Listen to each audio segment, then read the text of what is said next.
बरेलवी तंजीम और शिया मौलाना ने आरएसएस और बीजेपी को राज़ी करने के लिए क्या किया? नाज़रीन, गुज़िश्ता हफ्ते हमने बताया था कि आरएसएस चीफ मोहन भगवत ने कहा था कि हमें सुकून उस वक्त मिलेगा जब बंटवारा ख़त्म हो जाएगा, यानी जब भारत पाकिस्तान पर काबिज़ होगा। अब सोने पर सुहागा ये हुआ है कि बरेलवी तंजीम, ऑल इंडिया तंजीम उलमा इस्लाम के जनरल सेक्रेटरी शहाबुद्दीन रिजवी ने कहा है कि वो भारत को एक करने और तकसीम से पहले की भारतीय ज़मीन को लौटाने की तहरीक चलाएंगे। शहाबुद्दीन रिजवी साहब ने कहा है कि हमारा इरादा है कि भारत को अखंड यानी मुत्तहिद भारत बनाएं, जिसके लिए पाकिस्तान और बांग्लादेश को दोबारा भारत का हिस्सा बनना होगा। अब आरएसएस और मोदी को राज़ी करने की दौड़ में लखनऊ के मौलाना हबीब हैदर भी कूद पड़े और जेवर उत्तर प्रदेश के इजलास में स्टेज पर आकर कहा कि हमारे आबाओ अजदाद बाबर, औरंगज़ेब और खिलजी नहीं बल्कि भगवान श्री राम थे, जिस पर हिंदुओं ने खूब तालियां बजाईं। और फिर मौलाना ने कह दिया कि सिर्फ बीजेपी ही है जिसने मुसलमानों को तरक्की दी है और इनकी हुकूमत में कोई हिंदू मुसलमान दंगे नहीं हुए, जबकि दूसरी हुकूमतों में 300 दंगे हुए। मौलाना साहब शायद भूल गए कि तारीख़ का सबसे वहशतनाक दंगा जिसने बर्बरियत की हदों को तोड़ दिया था वो 2002 में गुजरात में मोदी और बीजेपी की हुकूमत में ही हुआ था। ये भी बताते चलें कि मौलाना हबीब हैदर लखनऊ का रिहायशी है जो अक्सर सियासतदानों के साथ देखे जाते हैं और शिया के कायद मौलाना कल्बे जवाद के साथ भी इनको अक्सर देखा जाता है। एक तरफ हिंदू मुसलमानों का वजूद मिटाना चाहते हैं, लेकिन दूसरी तरफ सिर्फ हिंदुओं को आरएसएस को राज़ी करने के लिए मुसलमान लीडरान पाकिस्तान मिटाने की बात करते हैं और साथ ही हिंदू भगवानों को भी कबूल करने का शिर्क करते हैं। इनको पता है कि पाकिस्तान को भारत से एक करने की बात से आरएसएस और हिंदुओं को सुकून मिलता है और साथ भगवान राम को कबूल करने से ये समझ रहे हैं कि शायद मुतशद्दिद हिंदू इनकी जान बख्श दें। ये वो तायर दाम हैं जिन्होंने पिंजरे को ही अपना मुकद्दर बना लिया है। ये बात वाज़ेह होती जा रही है कि अक्सर फ़िरक़े, मुसलमान उलमा और शख्सियात बीजेपी आरएसएस को राज़ी करके निजात का रास्ता ढूंढ रहे हैं, लेकिन इस रास्ते में ज़िल्लत और रुसवाई इस पैकेज का हिस्सा है। अगर इस रास्ते पर जान की अमान मिल भी जाए तो क्या कुफ्र और इल्हाद की राह पर चलना दुरुस्त है? इस बात का जवाब उलमा, मुज्तहिदीन और मुफ्तियान से तलब किया जाए तो बेहतर होगा। और नाज़रीन, भारत में कुछ नहीं हो रहा है। जहां हमारे प्रोग्राम ने भारत में हो रहे मुजालिम पर लोगों को आगाही दी है, वहां कुछ भारतीय मुसलमान जो बैरूनी मुमलिकतों में रहते हैं और कुछ भारतीय शख्सियात ने भी ये एतराज़ किया है कि सब कुछ तो नॉर्मल है, ऐसा कुछ नहीं हो रहा। त्रिपुरा में जो हुआ, आसाम में जो हो रहा है, कश्मीर में हर दिन घरों से जो जनाजे निकलते हैं और मुसलसल आरएसएस और बीजेपी की नफरत अंगेज़ बातों पर आंख व कान बंद कर लिए जाएं तो वाक़ईन भारत में कुछ नहीं हो रहा। लेकिन आज हम आपको 2 वीडियो क्लिप्स दिखाते हैं कि भारत में क्या हो रहा है, ये कैसे हो रहा है और ये सब कहां पहुंच सकता है। ये वीडियो है छत्तीसगढ़ ज़िले से, जहां 6 अक्टूबर 2021 को दंगे हुए जब कुछ हिंदुओं ने रसूलुल्लाह सल्लल्लाहु अलैहि वसल्लम की तौहीन की तो मुसलमान जवानों ने आरएसएस के झंडों को गिरा दिया। फिर जो हुआ वो आप खुद देखें।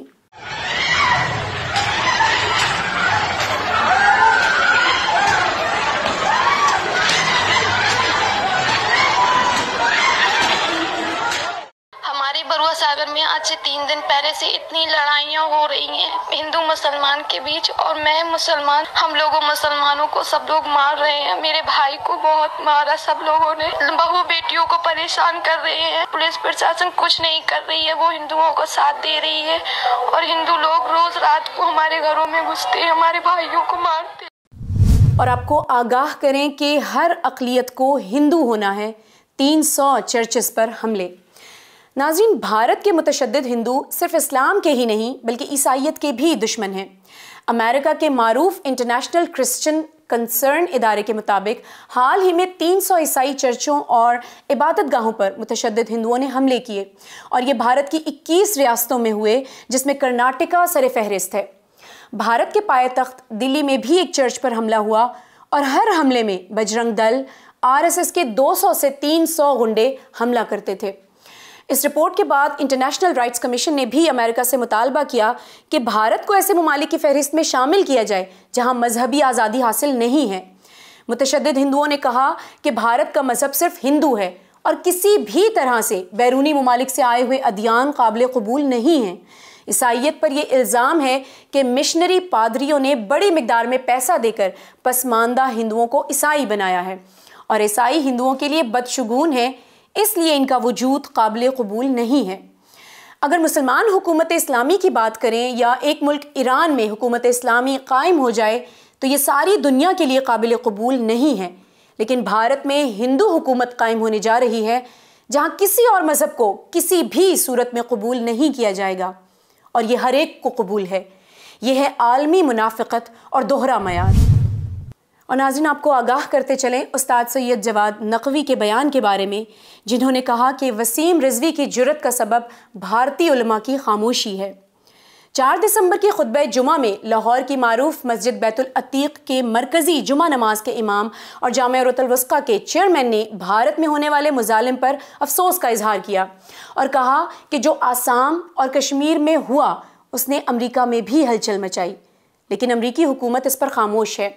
قرآن میں تحریف کے عنوان پر گفتگو کرتے ہوئے کہا کہ وسیم رضوی میں اتنی جرأت آ گئی کہ اس نے قرآن میں تحریف کی اور 26 آیات کو نکالا اور پھر رسول اللہ صلی اللہ علیہ وآلہ وسلم کی اہانت کی۔ اس طرح کی اہانت کا سبب بھارت کے علماء کی خاموشی ہے، اور آج بھی وسیم رضوی کی اس حرکت پر علماء خاموش ہیں، یعنی اس صرف مذمت کے سوا کوئی مزاحمتی حرکت نہیں۔ قرآن کی آیات کا اس نے انکار کیا کہ 19 آیات قرآن کی یہ قرآن کی نہیں ہیں، یہ خلفاء نے ڈالی ہیں، اور یہ دہشت گردی کی وجہ یہ آیات ہیں، اور ہندوستان کے سپریم کورٹ میں اس نے کیس دائر کیا کہ قرآن سے یہ آیات نکالی جائیں۔ اس کے بعد بھی کوئی اس کو مسلمان سمجھتا ہے؟ ابھی اسی کے اوپر علماء سارے خاموش، اس مرتد کے اظہارات پر سارے علماء خاموش، ہر غلطی پر علماء کی خاموشی عوام کو توہم میں ڈال دیتی ہے کہ شاید یہ بات درست ہی کر رہا ہے۔ ناظرین، یہ تھی ہماری اس ہفتے کی رپورٹ۔ ظلم بہت زیادہ ہے اور بڑھتا ہی جا رہا ہے، اس لیے خبریں مزید اور بھی ہیں جسے ہم نے وقت کی کمی کے باعث محدود رکھا ہے۔ ہماری بھارت کے مسلمانوں سے یہ درخواست ہے کہ اگر کسی ظلم یا شدت کی تصدیقی واقعات کی رپورٹ آپ کے پاس ہے تو ہمیں ضرور بھیجیں۔ ہم کم از کم اتنا کر سکتے ہیں کہ ظلم و ستم کی داستان کو جہانی کر دیں۔ ہم سب کا یہ فریضہ ہے کہ نہ صرف مسلمان بلکہ انسانیت پر ہونے والے ظلم کے بارے میں آگاہ رہیں اور آگاہ کریں۔ دیکھتے رہیے پروگرام 20 کروڑ۔ اجازت دیجیے، اللہ حافظ۔